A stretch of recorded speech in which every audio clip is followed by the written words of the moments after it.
Hello दोस्तों, और कैसे आप सभी लोग। मैं आप सबका अपना विनाश आप लोग के अपने यूट्यूब चैनल द टैलेंट गुरु में आप सभी का स्वागत करता हूं।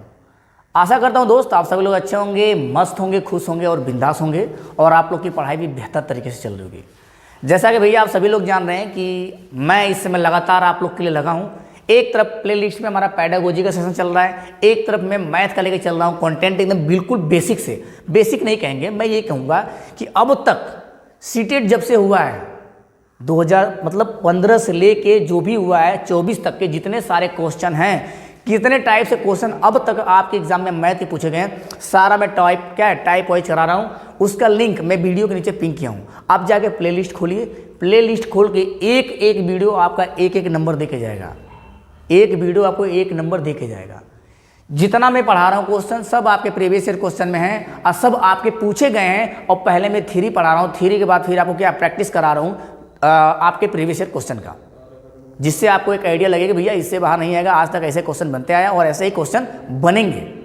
और उसी तरह क्या कर रहे हैं, हम पेडागोजी का भी सेशन लेके चल रहे हैं। पेडागोजी में एक तरफ से कंप्लीट पेडागोजी भैया, किसी भी सब्जेक्ट की आपकी पेडागोजी, चाहे ईवीएस हो, चाहे मैथ हो, चाहे गणित, तो कुछ भी हो, आप अगर इस सेशन को लगातार देखते चल रहे हैं, प्रैक्टिस कर रहे हैं, मैं आपको इसमें नेगेटिव पॉजिटिव टैग वर्ड भी बताते चल रहा हूँ कि कौन कौन से आपके मतलब वर्ड आएंगे, शब्द आएंगे जो आपके नेगेटिव में आएंगे। ये अगर आपको कहीं पेडागोजी में दिख जाते हैं तो आप जान सकें कि भैया ये तो ऑप्शन होने वाले नहीं है, इसके अलावा कुछ और हो सकता है, बट ये नहीं हो सकता। बात समझ में आ रही है? तो चलिए, अगर आप इस वीडियो पर नए हैं तो मैं यही कहूँगा पहले पिछला वीडियो देख लीजिए, ठीक है। और जब वीडियो पसंद आता है भैया तो आप लोग थोड़ा शेयर करिए। आप लोग शेयर नहीं करते, बस इसी बात का तकलीफ है।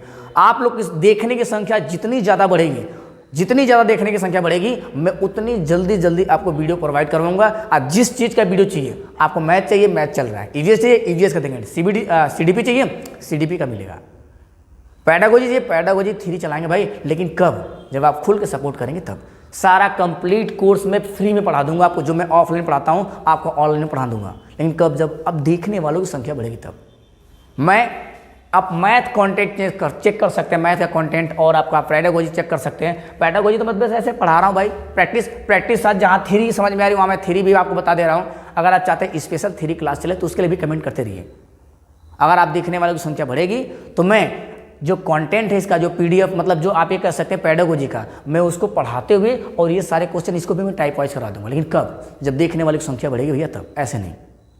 तो चलिए ज़्यादा बात ना करते हुए हम क्लास को स्टार्ट करते हैं। पेन और कॉपी लेके बैठ जाइए और नंबरिंग कर लीजिए। देखिए आपका कितना क्वेश्चन सही हो रहा है आज का।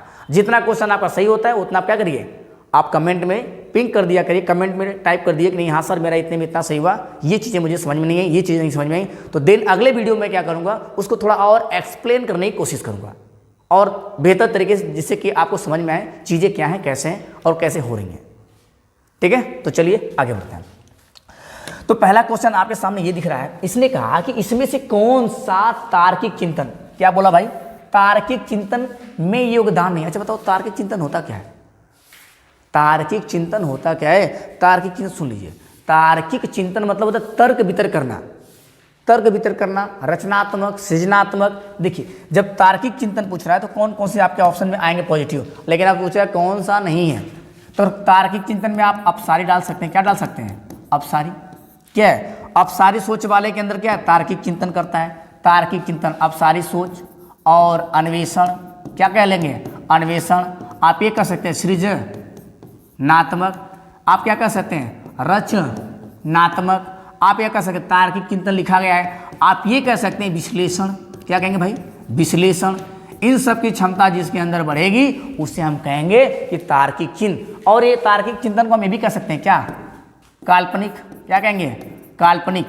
जब बच्चा कल्पना करने लगता है, जब बच्चा कल्पना करना लगता है, कल्पना करने मतलब सोचने लगता है, समझने लगता है कि चीज़ें इसके बाद क्या हो सकती हैं, तो कहीं ना कहीं वो तर्क वितर्क करता है।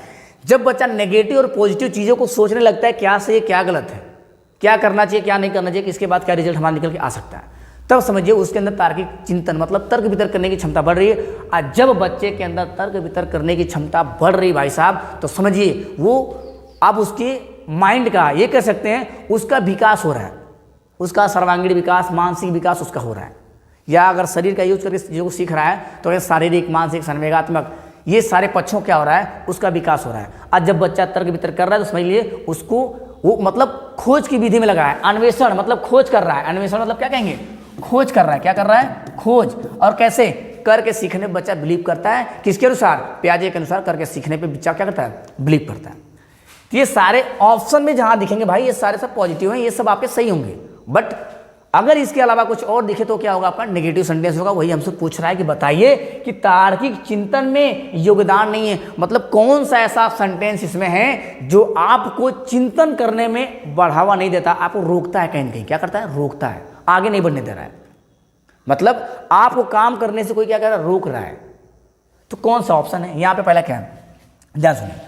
पहला कह रहे विचारक किसी कथन के संदर्भ में पूर्व अनुमान की पहचान करते हैं और उन्हें चुनौतियां देते हैं। अब ये क्या लिखा है, पूर्व अनुमान। क्या लिखा है, पूर्व अनुमान।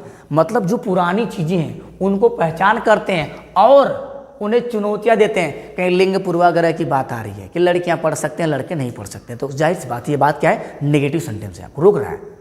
जहां पे आपको आज़ादी मिलेगी, ये मतलब ये कहता है रोक रहे तो सही है, लेकिन ये क्या कह रहा है, चुनौतियां दे रहा है, तो पॉजिटिव है। ये कह रहा है ये पॉजिटिव आपके, लेकिन पूछा क्या हमसे, नेगेटिव। यहां तक बात होती तो बात लिंग पूर्वाग्रह की आती, लेकिन इसने कहा कि विचारक किसी कथन के संदर्भ में पूर्वानुमान की पहचान करते हैं और क्या करते हैं, उन्हें चुनौतियां देते हैं कि जो तुमने कल किया वो क्या है, गलत है, आज मैं जो कर रहा हूं ये होना चाहिए, ऐसे सही है। तो कहीं लिंग पूर्वाग्रह का उल्लंघन कर रहे हैं, तो ये बात बिल्कुल सही है, लेकिन यहाँ पे क्या है, इसके हिसाब से गलत हो जाएगी।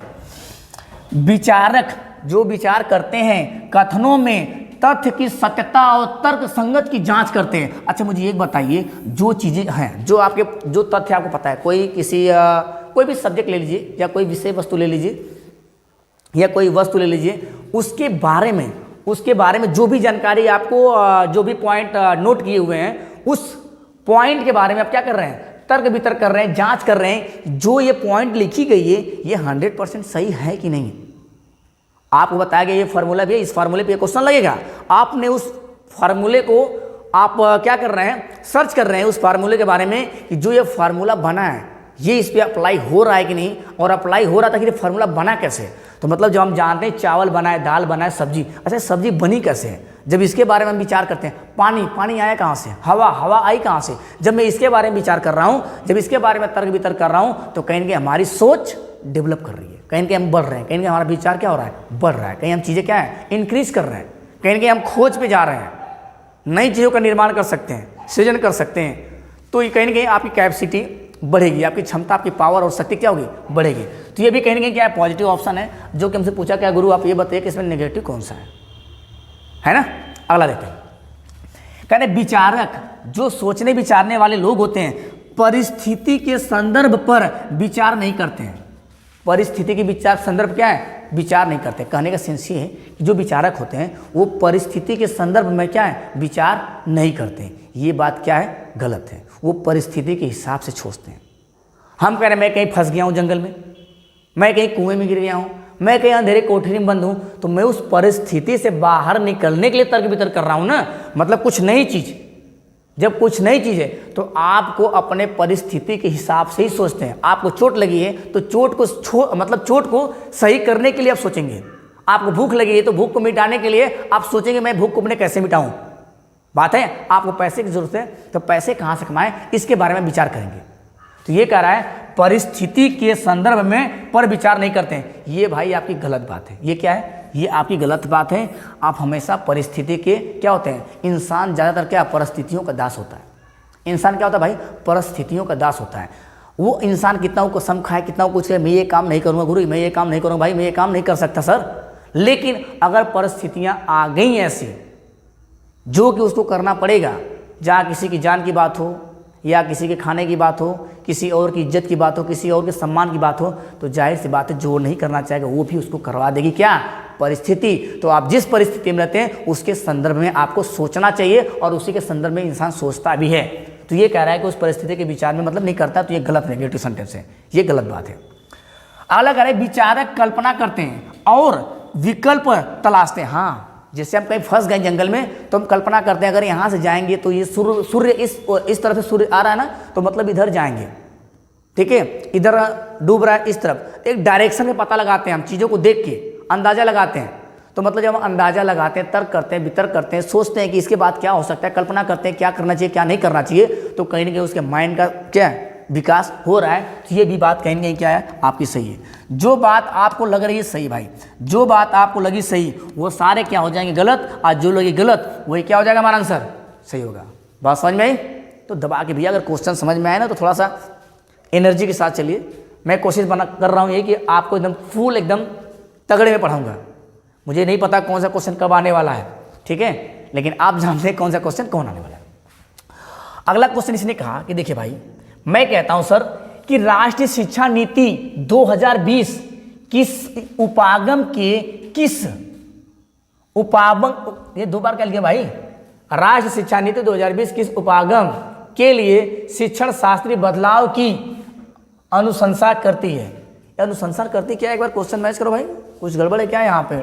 आप इंग्लिश में देख लेते हैं। National education policy 2020 process pedagogical shift from to, अच्छा यहाँ पे डैश जैसे भाई, यहाँ कुछ भरने के लिए था, फिल करने के लिए। इंग्लिश में तो उठा लिया है, बट हिंदी में आप गूगल किए तो आप पता नहीं चला कहाँ कहाँ पे डैश होना चाहिए।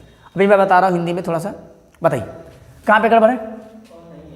ये अ नहीं है, और ये किस उपागम से, फिर हो गया किस उपागम के लिए,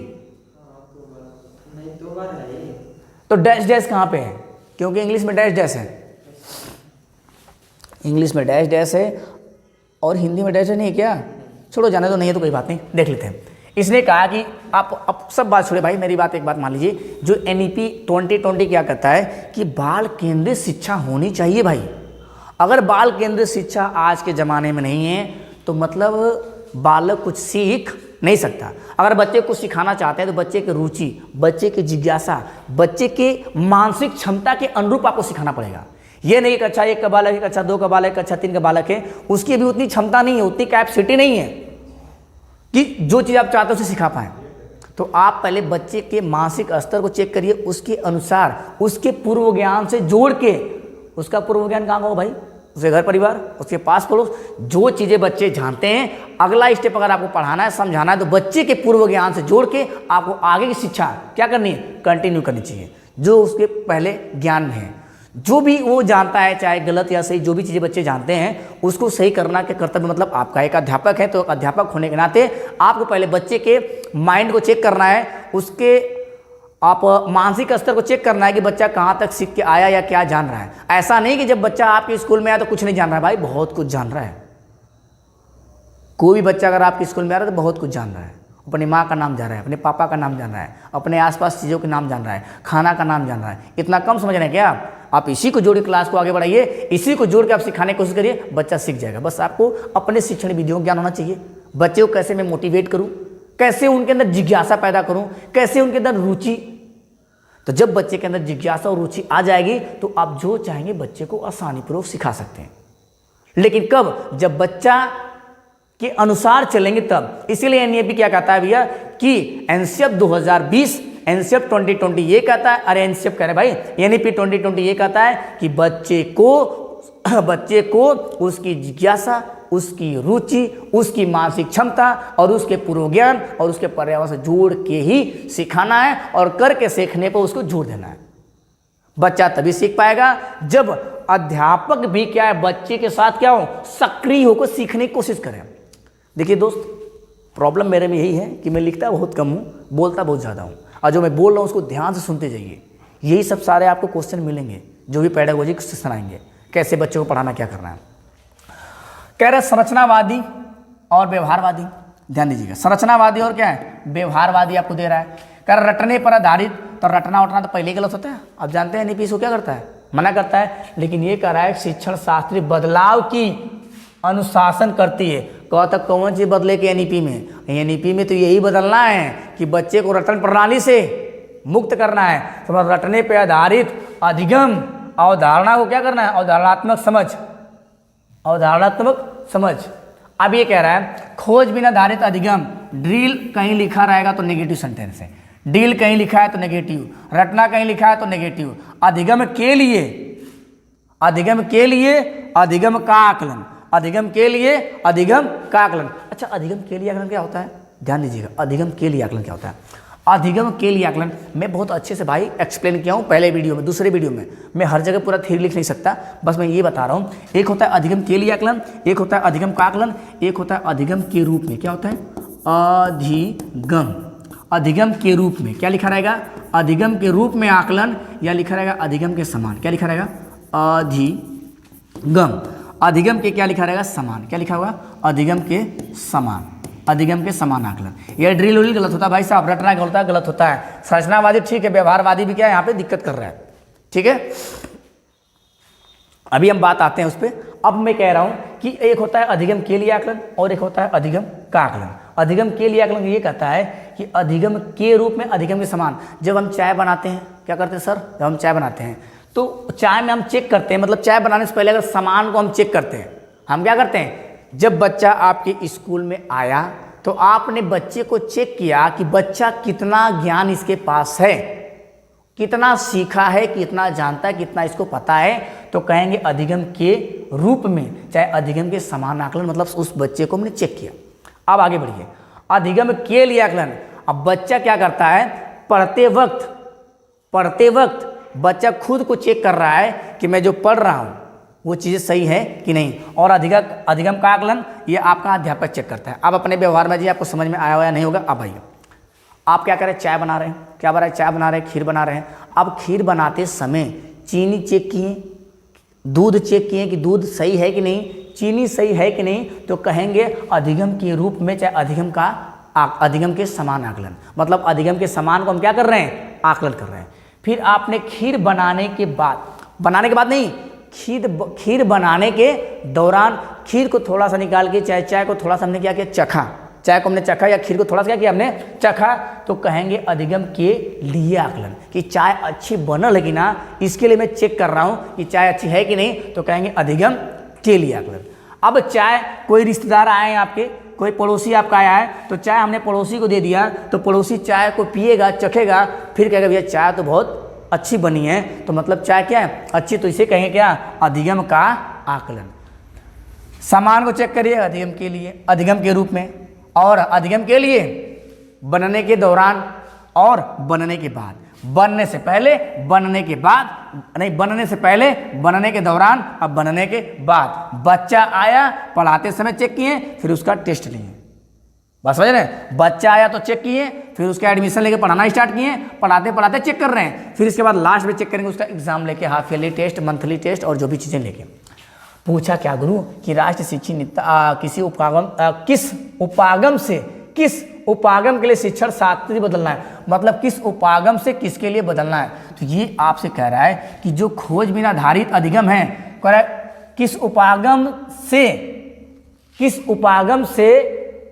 उपागम के लिए बदलना है। तो ये कह रहा है कि रटन प्रणाली अधिगम को बदलना है, किसके लिए? अवधारणात्मक समझ को पैदा करने के लिए, ठीक है। तो यहाँ पे क्या सही हो जाएगा? हमारा बी यहाँ पे सही हो जाएगा, ठीक है। अब जो संरचनावादी हैं, जो खोजबीन वाले हैं, उनको बदलना चाहते हैं क्या इसको बदल के लाना चाहते हैं? गलत बात है। व्यवहारवादी नहीं, रचनात्मक, सृजनात्मक वाली बातें चाहिए, संज्ञानात्मक। ये कह रहा है कि आपको इसको थोड़ी बदलना अधिगम के लिए। अब ये चाहते हैं कि चाय बनावत समय भैया चाय को हम चेक ना करें, चाय जब पूरा बन जाए तब हम चेक करें, तो ये भी क्या है? गलत है। तो ये पूछ रहा है किसके लिए किसको बदलना पड़ेगा?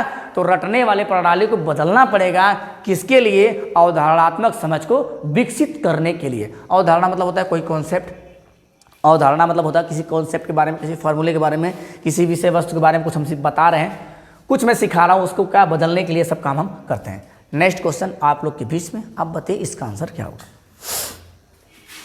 एकदम तगड़े में चलते रही भाई, बस जो मैं बोल रहा हूँ उस पर फोकस करिए, फिर इसके बाद एग्जाम का क्वेश्चन जो आएगा ना, धुआं कर देंगे आप। नहीं तो ये पढ़ के जाइए, फिर कोई और भी क्वेश्चन आप लगाइए पेडागोजी का, फिर देखिए मज़ा नहीं आ रहा तो फिर कहिए। और वहाँ पे ड्रिल और कहीं ये लिखाएगा तो आपका नेगेटिव सेंटेंस होगा, नेगेटिव पॉजिटिव वाला आप वीडियो देख लीजिएगा। प्लीज़ आपसे मैं बार बार कह रहा हूँ, रिक्वेस्ट कर रहा हूँ गुरु कि आप नेगेटिव और पॉजिटिव वाला वीडियो जरूर देखिए। उसको देखने के बाद जब यहाँ पे आएंगे तो आपको ज़्यादा मजा आएगा, ठीक है। चलिए अगला क्वेश्चन कह रहे मीरा विद्यालय के बाद गिटार का अभ्यास करती है। कोई लड़की भाई, मीरा नाम उसका है, वो विद्यालय के बाद जब घर पे जाती है तो क्या करती है? गिटार का भैया गिटार का अभ्यास करती है। वह इस कार्य से प्रेम करती है और यह उसे संतुष्टि देती है। यह क्या दर्शाता है? कहने का मतलब ये है कि विद्यालय में पढ़ ली, पढ़ने के बाद बहुत सारे आपके काम होते हैं, किसी का घूमना होता है, किसी का खेलना होता है, किसी का गिटार बजाना होता है, किसी का डांस करना होता है, उसमें उसको बड़ा आनंद आ रहा है। क्या रहा है उसमें बड़ा उसको गिटार बजाती है और क्या है उससे वो बड़ा प्रेम करती है, उसको बड़ा आनंद आता है, बिना वो किए वो रह ही नहीं पाती है। कहने का मतलब ये है। तो बताइए, और यह उससे संतुष्ट भी हो जाती है, वो खुश रहती है। जब तक अगर गाना हम ना सुने, जब तक पिक्चर ना देखे, जब तक हम डांस ना करें, संतुष्ट नहीं रह पाते, तो वैसे वो काम वो करते तब जाकर उसे संतुष्टि मिलती है। तो बताइए यह क्या दर्शाता है? तो ये कह रहा है बाह्य प्रेरणा, ये कह रहा है आंतरिक प्रेरणा, ये कह रहा है अभावजन्य आवश्यकता, ये कह रहा है शारीरिक आवश्यकता। ये दोनों से कोई मतलब है ना, इन दोनों से क्या है कोई मतलब है नहीं। आप देखिए बाह्य प्रेरणा क्या होता है और आंतरिक प्रेरणा क्या होता है। आइए आपको लेकर चलते हैं बाह्य प्रेरणा की तरफ और आंतरिक प्रेरणा की तरफ। बाह्य प्रेरणा मतलब बाहर से, आंतरिक प्रेरणा मतलब अंदर से। क्या हुआ? अंदर से। बाहर से क्या हो? तत्पर, और अंदर से क्या हो? तत्पर। किस लिए? किसी काम को करने के लिए, किसी काम को क्या करने के लिए? करने के लिए। हम उसी काम को करने के लिए अंदर से तत्पर होते हैं जिसमें मेरी रुचि हो, जिसमें मेरी जिज्ञासा हो, जो मुझे पसंद आए। मुझे लाख कोई रोक ले लेकिन मानने वाला नहीं हूँ, मुझे ये अच्छा लगता तो मैं ये काम करूँगी।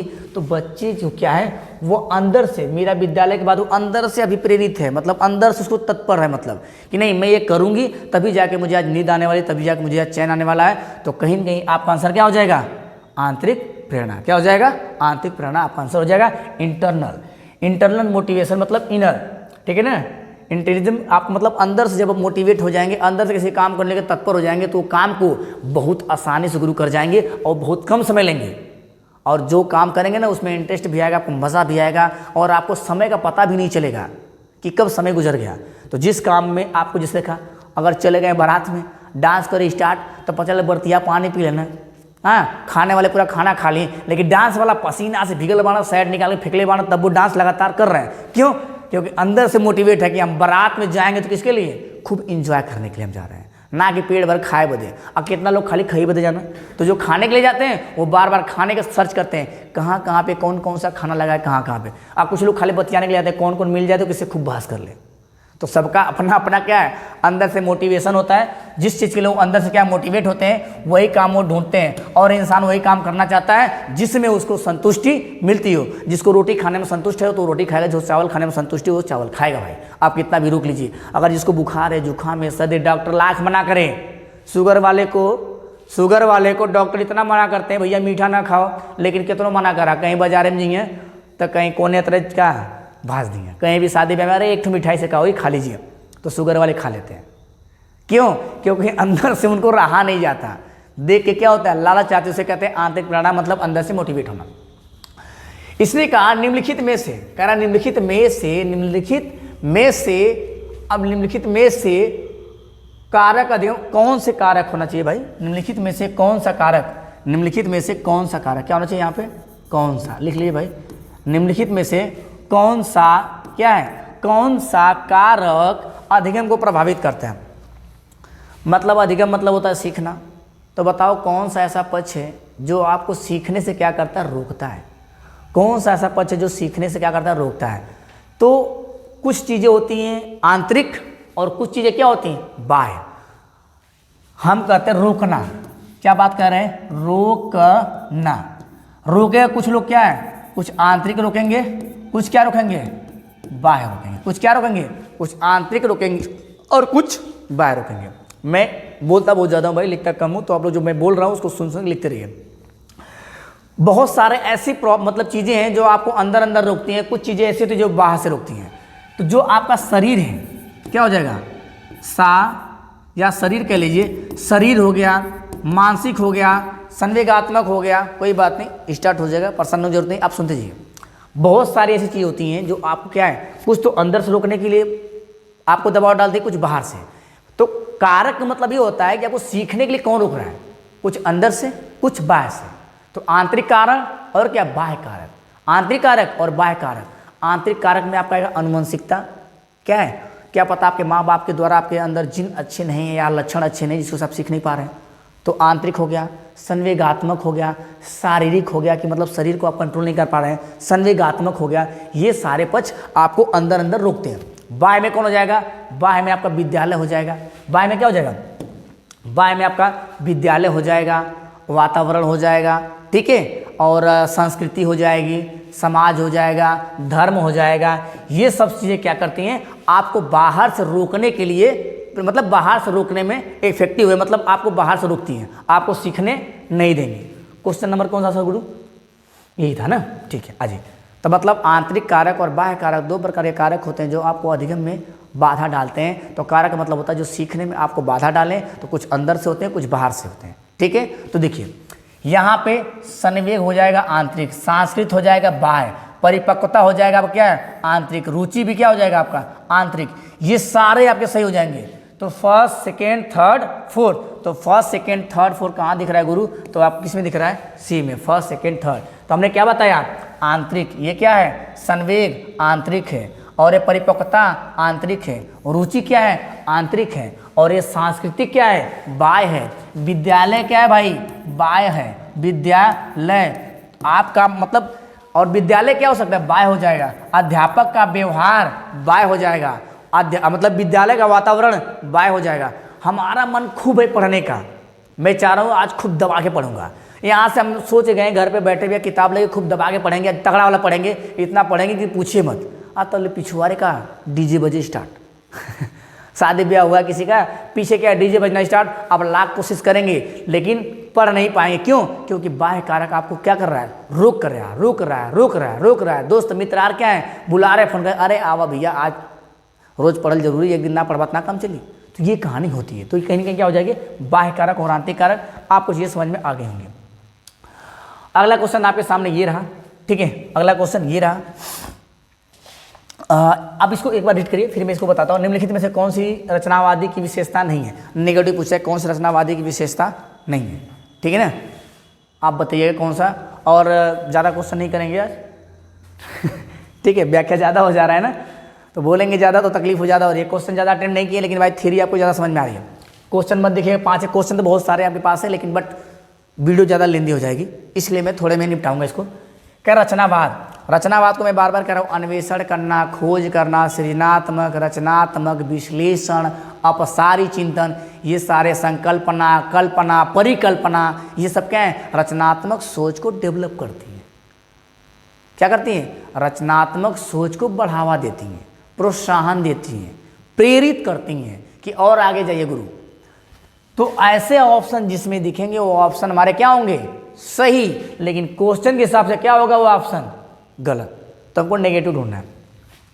कह रहा है अर्थपूर्ण अधिगम प्रामाणिक अधिगम कार्यों द्वारा घटित होता है। कह रहा है अर्थपूर्ण अधिगम प्रामाणिक अधिगम कार्यों द्वारा घटित होता है। अगला ऑप्शन क्या कह रहा है आपको? इसने कहा सीखना सामाजिक अंतःक्रिया द्वारा बाधित होता है। ये भैया सामाजिक अंतःक्रिया द्वारा बाधित थोड़ी होता है। बच्चा जब समाज के द्वारा अंतःक्रिया करता है तो क्या करता है वो? और सीखता है किसके अनुसार? लेवाइगोत्स्की के अनुसार। लेवाइगोत्स्की कहते हैं कि बच्चा जो है कि समाज में रह के सीखता है, जबकि जीन पियाजे कहते हैं कि बच्चा भैया क्या है? खुद से खोजबीन करके सीखता है। बात समझ में आई? तो ये कहीं नेगेटिव मुझे तो यही दिख रहा है, सीधी सी बात। कह रहा है बाधित यही दिख रहा है। कुछ भी नया सीखना मौजूदा समझ पर निर्भर करता है। बात बिल्कुल सही है। आदमी अगला स्टेप तभी सीख पाएगा, बच्चा अगला स्टेप तभी सीख पाएगा जब उससे रिलेटेड कोई चीज़ उसके मस्तिष्क में, उसके पूर्व ज्ञान में होंगी। तब हम नई चीज़ों का निर्माण, नई चीज़ों का सृजन तभी कर पाएंगे जब उसके पीछे या उसके पहले कुछ उसके बारे में पूर्व ज्ञान होगा। तब कुछ चीज़ें मुझे पहले से पता होंगी, तब मैं उसके बारे में आगे कुछ सीख सकता हूँ, कुछ जान, मतलब कोई न कोई संकेत या इशारे होने चाहिए किसी चीज़ को सोचने और समझने के लिए।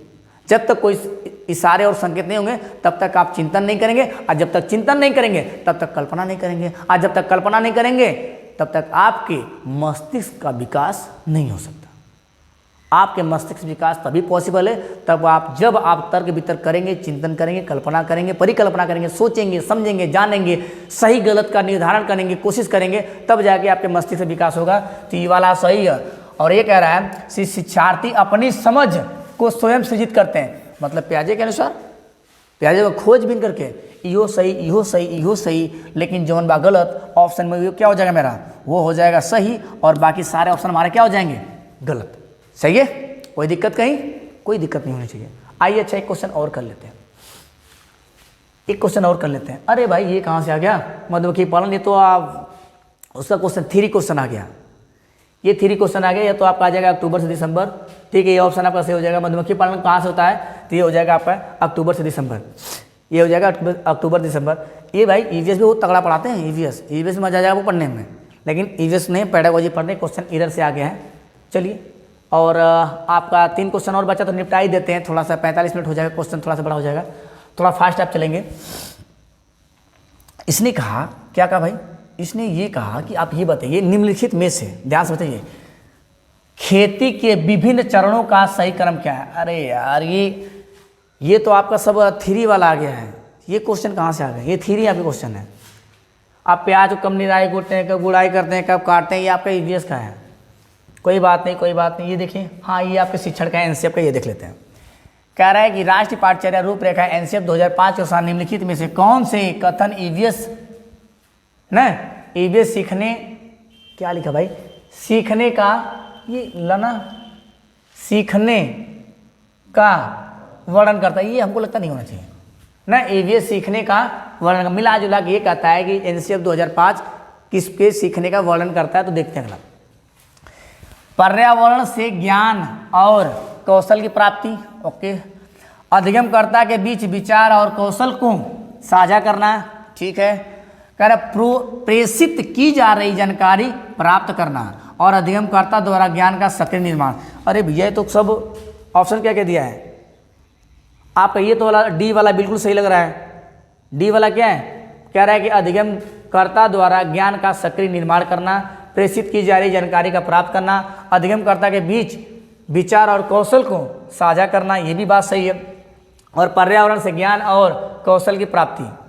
यहाँ पे अभी कूट वाला है, तो कूट वाले में हम देखते हैं यहाँ पे आपका डी वाला तो 100% से होगा, मैं पहले ही कह दे रहा हूँ। अब बात आती क्या, ये आपका हमको लगता है बी भी देखिए, ये कह रहा है अधिगमकर्ता के बीच विचार और कौशल को साझा करना। तो जब हम कहीं पर्यावरण कहीं भ्रमण विधि पे जाते हैं, तो भ्रमण विधि पे जाके जब वापस आते हैं, तो मैं कहता हूँ एक सामूहिक चर्चा रखिए कि हर बच्चे के देखने के नज़रिया अलग अलग होते हैं, हर बच्चे के सोचने समझने की क्षमता अलग होती है। क्यों, क्योंकि सब में पाई जाती है व्यक्तिगत विभिन्नता। व्यक्ति विभिन्नता का सिद्धांत ये कहता है कि जीवन में, मतलब पृथ्वी पे कोई भी 2 लोग एक जैसे नहीं है, किसी न किसी आधार पे अगर 2 लोगों में पाई जाएगी भिन्नता तो उसे कहेंगे व्यक्तिक विभिन्नता।